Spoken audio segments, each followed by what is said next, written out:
Aujourd'hui, je vous propose d'évoquer un sujet qui soulève beaucoup d'interrogations. Et oui, avez-vous déjà entendu parler de l'investissement en viager? Si oui, connaissez-vous vraiment toutes les spécificités qui s'y rapprochent? Est-ce que c'est réellement une bonne opération? Comment d'ailleurs réaliser ce type d'opération? Eh bien, je vous dis tout sur ce sujet peu répandu qui tient pourtant toutes ses promesses à condition qu'on réponde à un ou deux critères spécifiques. Alors, c'est parti.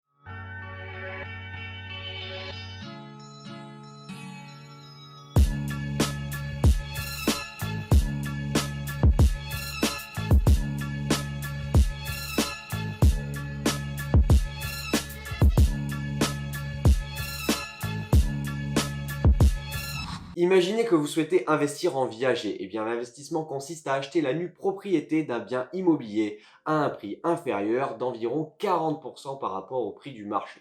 Comment est-ce possible? Eh bien, tout simplement grâce à la décote d'occupation qui est conservée par le vendeur, qui est généralement l'occupant du bien acheté. Vous versez immédiatement un capital de départ dénommé bouquet, représentant en moyenne 20% du prix du bien immobilier. Le versement est effectué au vendeur lors de la signature de l'acte authentique de vente chez le notaire.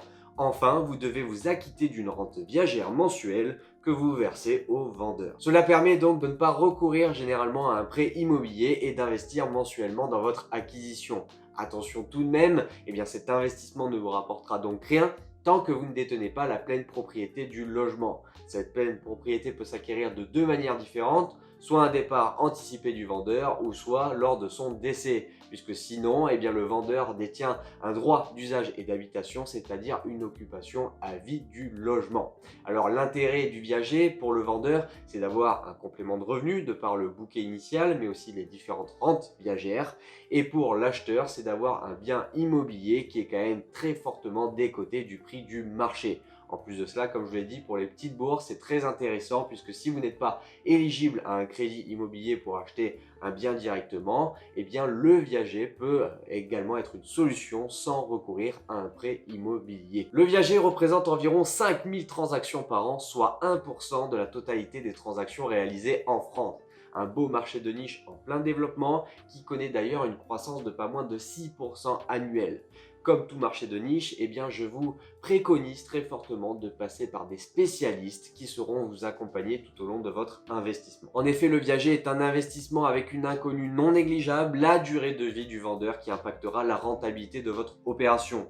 C'est pourquoi la bonne estimation de la valeur vénale du bien et de la valeur du droit d'usage et d'habitation sont primordiales pour la réussite de votre investissement. La valeur du droit d'usage et d'habitation est fonction de l'âge du vendeur, de son sexe et de l'estimation de l'espérance de vie. Pour cela, vous devez passer par des experts qui utiliseront probablement le barème d'Aubry. Je vous remets d'ailleurs le lien en message épinglé comme à chaque fois. Vous avez deux types de viagers, le viager occupé et le viager libre. Pour bien comprendre ces notions, vous devez intégrer que le démembrement de la propriété immobilière, c'est-à-dire la séparation de l'occupation du logement de la jouissance du bien, donc la location du logement et la perception des loyers, et la propriété des murs, donc la nue propriété, concerne aussi bien la résidence principale que la résidence secondaire ou l'immobilier locatif. Dans plus de 95% des cas, le viager est réalisé sur la vente d'une résidence principale. En effet, le vendeur souhaite vendre sa résidence principale tout en conservant son droit d'usage et d'habitation, c'est-à-dire l'occupation du logement, en percevant la fameuse rente viagère, comme je vous l'ai dit. Là, c'est donc un viager dit occupé. Autre cas de figure, le vendeur vend soit une résidence secondaire ou soit un autre bien issu d'un parc immobilier locatif. Là, on est plutôt sur un viager dit libre puisque le vendeur n'occupe pas le bien qu'il met en vente. Dans ce cas-là, eh bien, l'acheteur va pouvoir prendre possession directement du bien après la signature de l'acte authentique chez le notaire et va pouvoir soit y résider, soit le mettre en location pour percevoir des loyers. Petit tips MPM, sachez qu'il existe d'autres formes de démembrement immobilier dont la vente à terme. Dans ce cadre-là, le montant et la durée du paiement sont fixés à l'avance. Donc il n'y a donc pas, contrairement au viager, eh bien d'aléa quant à l'espérance de vie du vendeur. Donc ça peut être très intéressant si vous êtes frileux du viager de par cette notion-là. Autre chose bonne à savoir, sachez que si le vendeur quitte définitivement son logement pour aller soit vivre dans une maison de retraite ou soit aller vivre chez ses enfants, vous devenez pleinement propriétaire du bien. C'est très intéressant, mais il y a une chose à savoir, c'est que la rente viagère sera majorée de 30%. Donc ça, il faut vraiment le prendre en compte dans vos calculs, même si vous passez par des experts, vérifiez qu'ils prennent bien ça en compte dans vos calculs parce que ça peut faire très mal. Par contre, vous venez propriétaire de votre logement, donc théoriquement, vous pouvez soit l'occuper, ok, pas de problème, soit le mettre en location. Et donc, de par la perception des loyers, vous pouvez soit gommer les 30%, voire même vous dégager du cash flow positif en plus des 30% de majoration. Donc là, c'est que du bonus. Si l'on reprend les avantages et les inconvénients, en commençant par les avantages, ils sont nombreux. En effet, pour un viager dit occupé, vous allez acheter un bien à un prix décoté de près de 40% par rapport au prix du marché. Donc ça, c'est très intéressant puisque vous n'avez qu'à fournir seulement l'apport personnel aux alentours des 20% et ensuite vous apportez sous forme de rente viagère. Ceci vous permet d'éviter de recourir à un crédit immobilier et donc d'économiser les intérêts d'emprunt que vous auriez dû payer si vous avez souscrit à un crédit immobilier. En plus de ça, autre avantage, tout ce qui va être taxe d'habitation, les autres impôts locaux, les travaux, mais aussi les charges locatives et la taxe d'ordure ménagère vont être à payer par le vendeur qui réside toujours dans le logement. Attention, pour un viager dit libre, tout cela, tout ce qui va être impôts locaux, travaux et charges locatives, ça va être pour votre pomme. Donc, il faut vraiment le prendre en compte dans votre calcul d'investissement. Dernier avantage, ça va concerner les frais de notaire. En effet, je vous l'ai dit, vous achetez à un prix qui va être décoté de près de 40%. Or, les frais de notaire vont être vraiment calculés sur ce prix de vente. Donc, vous allez pouvoir économiser plusieurs milliers d'euros. Je vous le rappelle, les frais de notaire sont aux alentours de 8% du prix d'achat. Donc, vraiment, ça peut faire une réelle différence. Si l'on évoque maintenant les inconvénients liés à l'investissement en viager, il y en a quand même quelques-uns.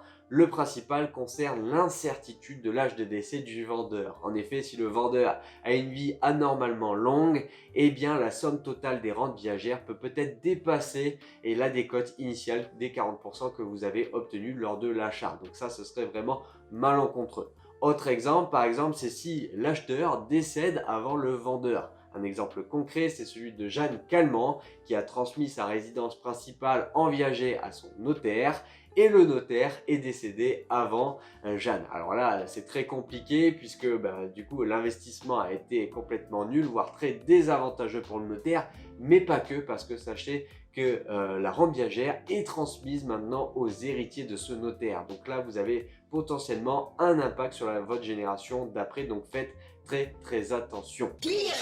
Autre fait un petit peu plus délicat et scandaleux, on va dire les termes, et que je vous dois de dire dans cette vidéo, c'est qu'il y a eu bon nombre de dossiers qui ont été transmis à la justice pour des acheteurs qui ont aidé les vendeurs à décéder plus prématurément pour s'affranchir de quelques rentes viagères.